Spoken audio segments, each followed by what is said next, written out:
Worming का मतलब होता है स्मॉल इंसेक्ट्स। स्मॉल इंसेक्ट्स मतलब जो छोटे कीट पतंग होते हैं, कीट पतंगे या फिर जो छोटे नुकसान करने वाले जानवर हो, छोटे नुकसान करने वाले जानवर। ठीक, जैसे ये हो गया खटमल है, टिड्डा हो गया, चूहा हो गया। ये क्या है, ये ज्यादातर हमारी फसलों को नुकसान पहुंचाते हैं या फिर कपड़े खराब करते हैं, जो बहुत छोटे छोटे बेसिकली होते हैं, हम उनकी बात करेंगे। ये क्या होंगे, ये भी कलेक्टिव सेंस में ही यूज किए जाते हैं, मतलब कलेक्टिव नाउन के फॉर्म में। और जो कलेक्टिव है जानते हैं वो अनकाउंटेबल होंगे, और अनकाउंटेबल है तो ये सिंगुलर होगा। सिंगुलर फॉर्म में ही ये हमेशा यूज किया जाएगा। इसको हम प्लूरल में यूज नहीं करते हैं, प्लूरल इसका नहीं बनता है। अब सिंगुलर में है तो इज, वॉज और हैज का यूज होगा यहां पे। कभी भी हम आर, वर और हैव का यूज नहीं करेंगे। ठीक, सेंटेंस देखेंगे। Vermin is a serious problem in cities, यानी शहरों में क्या है, जो कीट पतंगे हैं ये एक सीरियस प्रॉब्लम है। अब यहाँ वर्ब का जो फॉर्म यूज होगा वो सिंगुलर फॉर्म यूज होगा। हम ये नहीं कहेंगे कि वर्मिन व सीरियस प्रॉब्लम, वर का यूज नहीं होगा, वॉज का यूज करेंगे हम, हैव का नहीं होगा, हैज का करेंगे, क्योंकि ये सिंगुलर में फॉर्म में आते हैं। अब जब हम इन्हें क्या करेंगे, इनकी क्वांटिटी बतानी हो, जैसे अब ये तो अनकाउंटेबल है, इनको गिना नहीं जा सकता, लेकिन क्वांटिटी अगर कभी बताने की जरूरत पड़ जाए तो हम क्वांटिटी कैसे बताएंगे यहाँ पे, तो वर्ड यूज होगा some, a lot, signs of, sign मतलब लक्षण, ठीक, सिग्नेचर वाला साइन नहीं, लक्षण की मतलब क्या, कीट पतंगों के लक्षण दिख रहे हैं या कुछ कीट पतंगे या फिर बहुत सारे, इस प्रकार से हम इसको कहेंगे। ठीक, फिजिक्स क्या है, ये एक सब्जेक्ट है। फिजिक्स मतलब भौतिकी, भौतिकी या फिर भौतिक विज्ञान हम बोलते हैं इसे, विज्ञान की एक शाखा में ये है। अब क्या है, जब भी हम कोई सब्जेक्ट की बात करेंगे वो हमेशा अनकाउंटेबल होगा, सिंगुलर होगा। ठीक, जैसे एक इसमें हम ट्रिक कह लेते हैं, शुरू में ही बता देता हूं यहाँ पे, जब भी ICS से एंड हो और वह सब्जेक्ट हो तो क्या होगा, अनकाउंटेबल होगा और उसका प्लूरल नहीं बनाया जा सकता है, इस तरह से आएगा। तो अब ये क्या है, सब्जेक्ट के तौर पे जब होगा इसका यूज तो ये क्या होगा, अनकाउंटेबल होगा। अब मैं अनकाउंटेबल बार बार क्यों लिख रहा हूं, क्योंकि जब हम एरर करेंगे, स्पॉटिंग एरर्स की जब एक्सरसाइज करेंगे या जो एग्जाम्स के प्रीवियस ईयर्स जब हम सॉल्व करेंगे तब वहां पर ये सारे कॉन्सेप्ट काम आएंगे। ठीक, अनकाउंटेबल होगा तो क्या यूज करेंगे हम, सिंगुलर, जैसे physics is an interesting subject. ठीक, इज का यूज है। ठीक, सिंगुलर में इज, वॉज, हैज। ठीक, तो अब क्या है इसमें, क्या ये कभी भी काउंटेबल नहीं बनेगा। शुरू से हम देख रहे हैं जो चीजें काउंटेबल, यहां तक कि बाल या स्टार्स, इस तरह के जो काउंटेबल नहीं है उनको हम काउंटेबल कैसे बनाते हैं, तो उस लॉजिक के हिसाब से देखें तो फिजिक्स एज अ सब्जेक्ट जो है हमेशा अनकाउंटेबल होगा। लेकिन जब हम इसकी ब्रांचेस की बात करेंगे, ठीक, शाखा की, यानी कॉन्सेप्ट की बात होगी, फिजिक्स के कॉन्सेप्ट्स की, फिजिक्स के लॉ की, फिजिक्स के टॉपिक्स की, तब ये क्या होगा, वहां पर हम काउंटेबल फॉर्म में यूज करेंगे। ठीक, काउंटेबल में जैसे laws of physics are universal. ठीक, अब यहां पे क्या हुआ, हमने आर का यूज किया। अब ये क्या है, क्यों किया, क्यों, यहां पर लॉज की बात हो रही है, फिजिक्स की नहीं। फिजिक्स क्या है, एज अ सब्जेक्ट हमेशा सिंगुलर फॉर्म में ही यूज करेंगे। अब आगे मैथमेटिक्स। अब मैथमेटिक्स में मैंने क्या बताया, ICS, मैथ्स में भी क्या आता है, ICS, और जिनमें ICS से जो वर्ड्स इंड होंगे अनकाउंटेबल होंगे, सब्जेक्ट होगा तो उसे हम अनकाउंटेबल की तरह ट्रीट करेंगे, उसका प्लूरल नहीं बनाएंगे। ठीक, उसे हम क्या करेंगे, सिंगुलर फॉर्म में ही यूज करेंगे। जैसे कि मैथमेटिक्स मतलब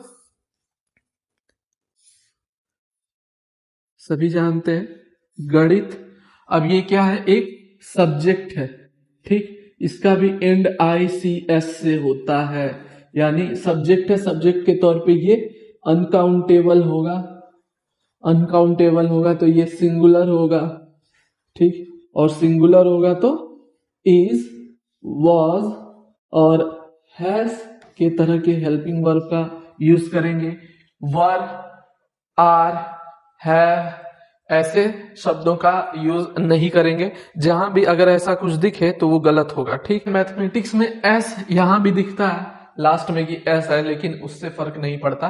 ठीक, तो सेंटेंस में क्या होगा, mathematics is his favourite subject, यानी उसका सबसे पसंदीदा विषय क्या है, गणित है। ठीक, इसका यूज करेंगे। लेकिन जब हम इसे अनकाउंटेबल से काउंटेबल में ले आएंगे तो काउंटेबल फॉर्म में क्या करेंगे, यहां पे काउंटेबल में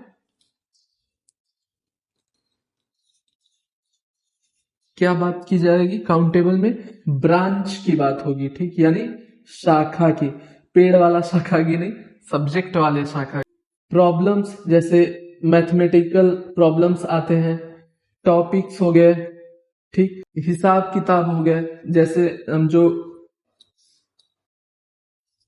भी कैलकुलेशन कह सकते हैं, बेसिकली कैलकुलेशन, ये क्या है, ये सभी काउंटेबल के तौर पर इनमें सेंटेंस जो भी बनेंगे वो एक काउंटेबल के तौर पे बनेंगे। जैसे मैथमेटिकल प्रॉब्लम्स आर डिफिकल्ट। अगर स्लो लगे तो थोड़ा सा तेज करके देख सकते हैं। अब क्या, मैथमेटिकल प्रॉब्लम्स आर डिफिकल्ट। अब हमने कौन सा हेल्पिंग वर्ब का यूज किया यहाँ पे, आर का। जैसे अगर हमें कैलकुलेशन की बात करनी है तो हम क्या करते हैं, कैलकुलेशन न बोल के सीधे मैथमेटिक्स वर्ड का यूज करते हैं। जैसे his mathematics are wrong.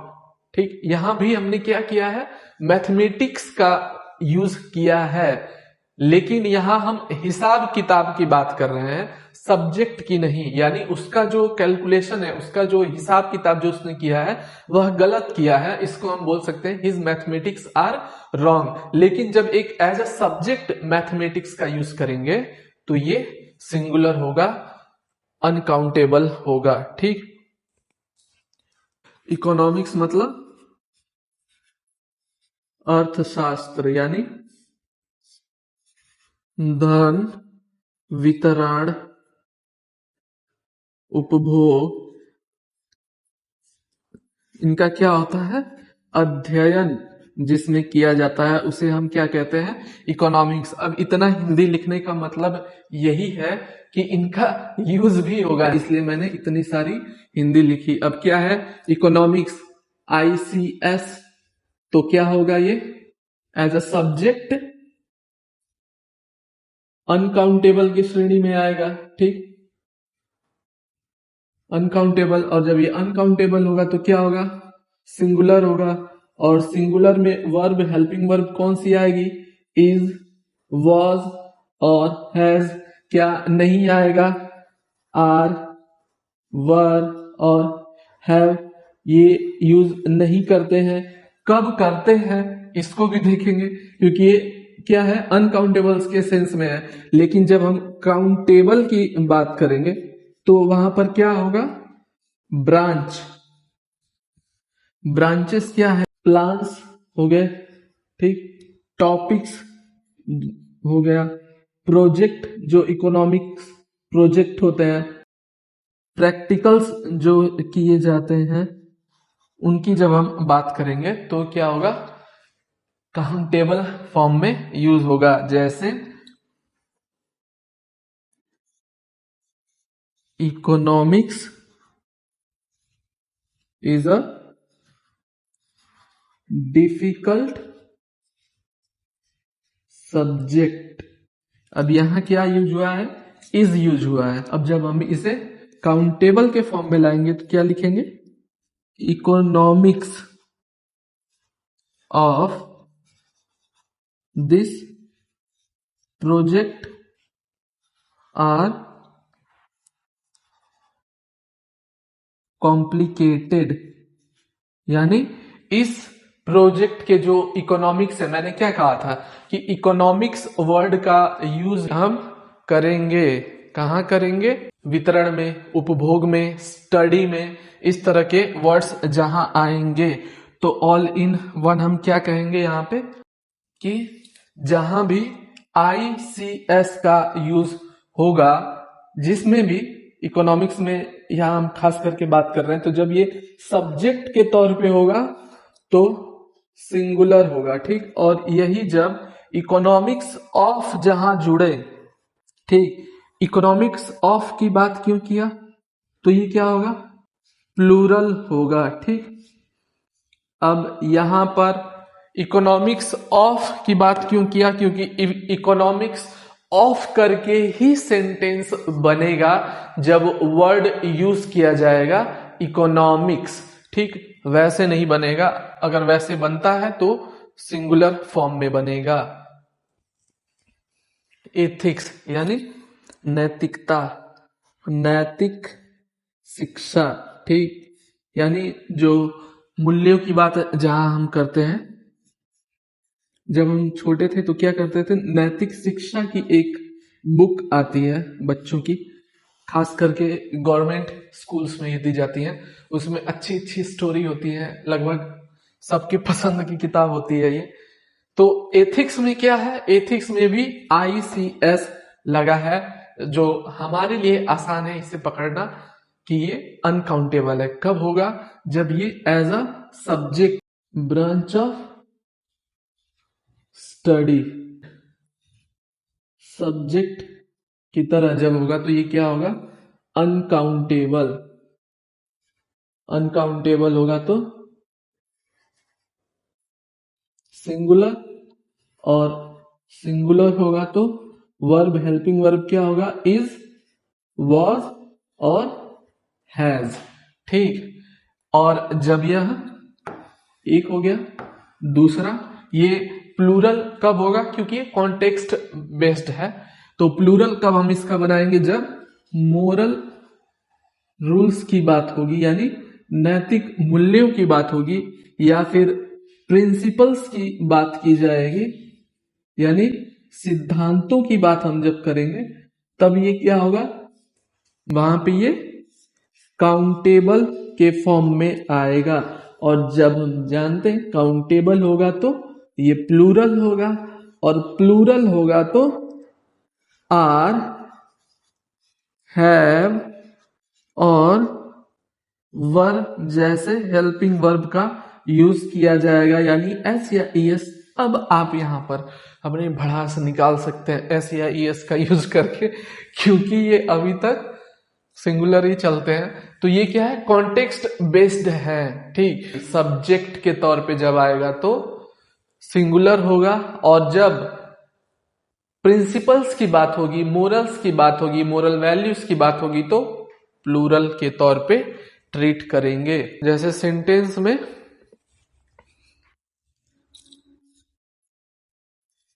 Ethics is an important subject. ठीक, अभी क्या है, नैतिक शिक्षा एक महत्वपूर्ण विषय है, इससे हमें नैतिकता सिखाई जाती है।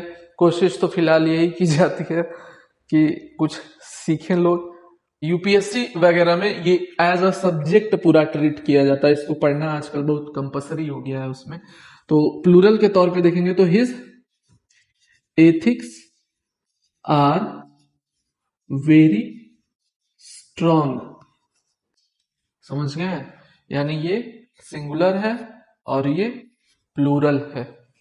एथिक्स, इकोनॉमिक्स, पॉलिटिक्स, ये क्या है, हमने कॉन्टेक्स्ट बेस्ड पढ़ा है। इनके बाद में आईसीएस होने के बावजूद भी इनमें सिंगुलर और प्लूरल का टक्कर है थोड़ा। मम्स, मम्स, मम्स क्या है, एक बीमारी है। अब देखो, एक जो बहुत ही कॉमन सी समझदारी भरा हम कह सकते हैं कि नियम होता है कि जितनी भी बीमारियां हैं वो हमेशा सिंगुलर रहेंगी, हमेशा अनकाउंटेबल रहेंगी, क्योंकि बीमारियों को गिना नहीं जा सकता है। ठीक, जैसे रिकेट्स हो गया, मीजल्स हो गया, मम्स हो गया, ऐसे जो भी बीमारियां जिनके लास्ट में एस आता हो वह अनकाउंटेबल होंगी। अनकाउंटेबल होंगी तो सिंगुलर होंगी। ठीक, अब बीमारियों में जो भी है, जैसे कॉलरा है, टाइफाइड है, इनके लिए हम सभी के लिए क्या singular form of verb he use करते हैं। ठीक, भले से इनके लास्ट में एस दिख रहा हो। जैसे ये बच्चों में ज्यादातर होती है, बड़ों में भी होती है। गले और जबड़े यानी ये बीच का पोर्शन जहां पे जॉ लाइन होती है, ये सूजन हो जाती है यहाँ पे, ये एक तरह की बीमारी है वहां की। ठीक, अब इसको हम क्या कहते हैं, कुछ लोग गलसुआ, गांव में गलसुआ भी इसे बोलते हैं, लेकिन जो इसका हिंदी नाम होगा जो कंठ रोग या फिर गलगंड बोलते हैं इसे। ठीक, अब इसमें क्या है, क्योंकि मैंने कहा ये डिजीज है एक तरह की, जो भी जितनी भी बीमारियों के नाम हैं, जितनी क्या है बीमारियां हैं, सब क्या होंगी सिंगुलर होंगी। क्यों? क्योंकि ये सभी अनकाउंटेबल के श्रेणी में आते हैं, इनको गिना नहीं जा सकता है। जैसे हम क्या कहेंगे, 2 कॉलेरा, 3 कॉलेरा, 3 डायबिटीज, 3 रिकेट्स, ऐसे तो हम कहते नहीं है, तो ये काउंटेबल नहीं होंगी। जैसे mumps is a contagious disease, यानी मम्स क्या है, ये एक संक्रामक बीमारी है, फैलने वाली बीमारी है, संक्रामक है, कॉन्टेजियस संक्रामक बोलते हैं। ठीक, प्लूरल में कैसे देता है, एग्जाम्स वगैरह में, एसएससी में या फिर जितने भी जिनमें इंग्लिश पूछी जाती है, वहां पे जब इनसे एक क्वेश्चन तो पक्का है कि किसी न किसी डिजीज से होगा। अब ज्यादातर क्या होता है, कॉलरा होगा, ट्यूबरक्लोसिस होगा, मम्स होगा, मीजल्स होगा।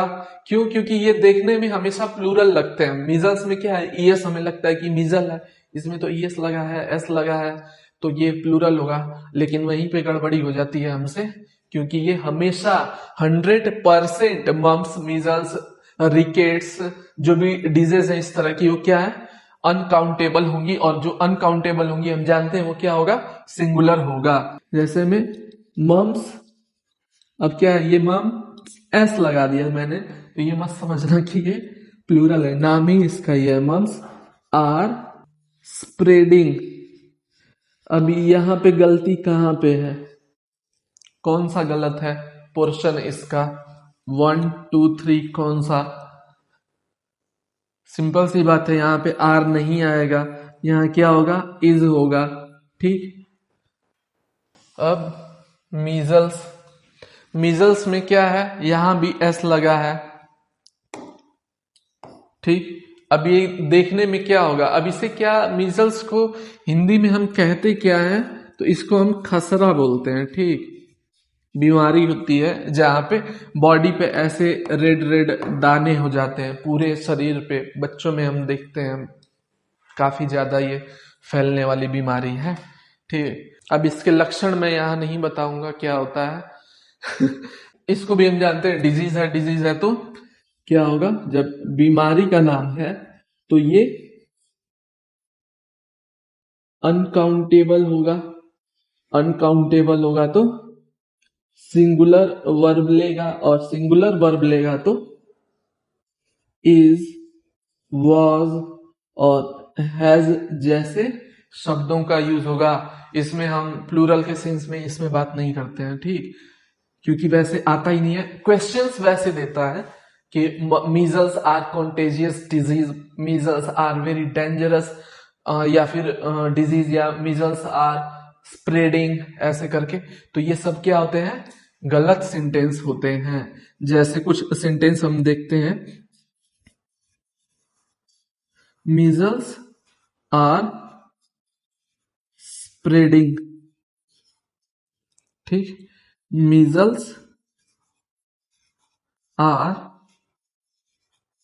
कॉन्टेजियस। गलती कहाँ है, यहां पर स्पॉटिंग एरर यहीं करवा देता हूं। तो क्या है यहाँ पे, जो दोनों जगह आर है ये इज होगा। ठीक, सिंगुलर होगा भाई, क्योंकि ये बीमारी का नाम है।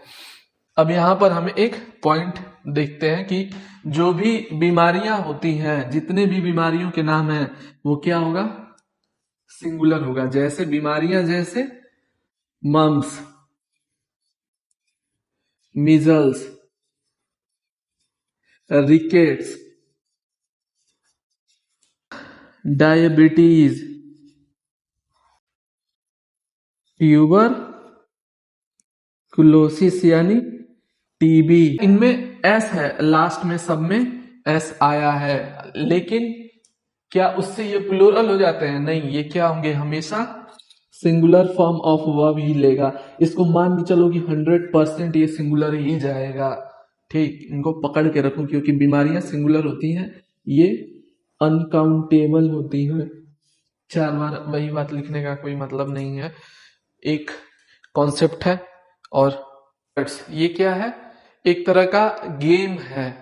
जैसे टेबल होता है एक, वहां पर डंडे से बॉल्स मार के खेली जाती है। अब ये क्या है, ये 3 तरह के गेम्स होते हैं। ठीक, एक होता है पूल, एक होता है स्नूकर, एक होता है बिलियर्ड्स। दिखने में तीनों सेम होते हैं, वही बॉल्स होती हैं कलरफुल वाली। ठीक, अब इनमें डिफरेंट क्या है वो बाद में पढ़ेंगे, पहले या फिर स्पोर्ट का नाम है। ठीक, और ये क्या है, ये एक तरह का इंडोर गेम है, यानी घर के अंदर खेला जाने वाला गेम है। इसमें क्यू और बॉल्स के सहारे गेम खेलते हैं। जैसे कि अब इसे हम लिख लेंगे, अनकाउंटेबल होगा, अनकाउंटेबल होगा तो सिंगुलर फॉर्म लेगा। ये तो अब तक याद हो जाना चाहिए कि सिंगुलर में इज, वॉज और हैज जैसे शब्दों का यूज होगा। जो भी अनकाउंटेबल है सिंगुलर होगा। ये स्पॉटिंग इरर्स के टाइम इसमें मिस्टेक मिलनी नहीं चाहिए मुझे। ठीक, billiards was introduced in are club. ऐसे सेंटेंस आते हैं जो क्लब्स हाउस होते हैं, जहां पे पोकर खेले जाते हैं, ताश वाले जुए खेले जाते हैं, वहां पे ऐसे गेम होते हैं। ये हमेशा सिंगुलर रहेगा। ठीक, अब फर्नीचर बोलते किसे हैं, फर्नीचर कोई एक सामान को फर्नीचर नहीं बोलते हैं। जैसे कि टेबल है, एक टेबल है, एक चेयर है, फर्नीचर क्या है, सब मिला करके वहां पर। जैसे फर्नीचर में क्या आएगा, बेड, टेबल, सोफा, कुर्सी, जितनी सारी चीजें सबको मिलाकर हम फर्नीचर बोलते हैं। इसको कभी भी फर्नीचर्स नहीं बोलते हैं, इसमें हम एस कभी ऐड करके प्लूरल नहीं बनाते हैं इसका, ये हमेशा सिंगुलर फॉर्म में ही यूज किया जाएगा। जैसे कि फॉर एग्जाम्पल कि यहाँ पर एस लगाकर तो कभी मत करना, इसमें हमेशा एस लगाकर ही देता है। जैसे फर्नीचर्स आर एक्सपेंसिव, जो आर है और इसमें जो एस है, इन का यहाँ पे कोई काम नहीं है क्योंकि ये नहीं यूज होते हैं इसमें। ठीक, फॉर एग्जाम्पल जैसे द फर्नीचर इज न्यू। ठीक, अब यहां क्या करेंगे, द फर्नीचर्स आर न्यू नहीं करेंगे, जबकि जहां पे ये फर्नीचर में एस लग गया, देखने में क्या लगता है कि वही सही है, क्योंकि साथ में आर भी आ रहा है तो सही होगा, लेकिन वो गलत होता है। ठीक, अगर काउंट करना ही है तो किस प्रकार के शब्दों का यूज करेंगे, अ पीस ऑफ। ठीक, इसका यूज करते हैं। ठीक, a piece of furniture, 3 pieces of furniture, luggage, baggage, इस प्रकार के दोनों लगभग सेम में आते हैं। ज्यादातर कॉमन लैंग्वेज में यूज होने वाला वर्ड लगेज है, बैगेज थोड़ा सा फॉर्मल लैंग्वेज में यूज किया जाता है। दोनों का मतलब लगभग सेम है, तो लगेज बैगेज। ये इनमें कुछ वर्ड्स आते हैं जैसे कि लगेज, ठीक, बैगेज, इक्विपमेंट, ये क्या है, इनका सभी का यूज फर्नीचर की तरह ही किया जाता है। फर्नीचर की तरह मतलब फर्नीचर के सेंस में जो ग्रामेटिकल यूज है उस प्रकार से कह रहा हूं।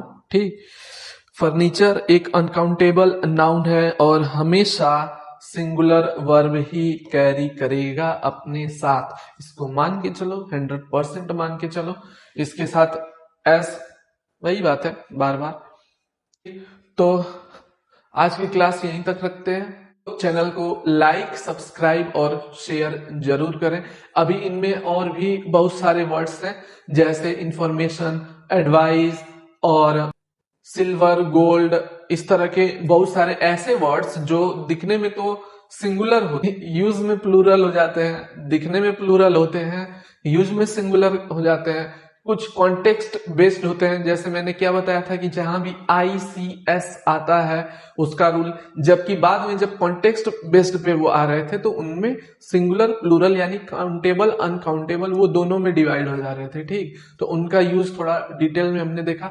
ये वन वर्ड सब्स्टिट्यूशंस में भी ऐसे ही आते हैं, जैसे मैथमेटिक्स हो गया, इकोनॉमिक्स हो गया, ऐसे करके देता है। तो ये सब यहीं पे क्लियर है। बेसिकली ये काम आएगा स्पॉटिंग एरर्स में, जहां पर हेल्पिंग वर्ब की मिस्टेक्स होती हैं, एस या ES लगाकर होता है। डिजीज के साथ थोड़ा बहुत छेड़छाड़ करके क्वेश्चंस आ जाते हैं।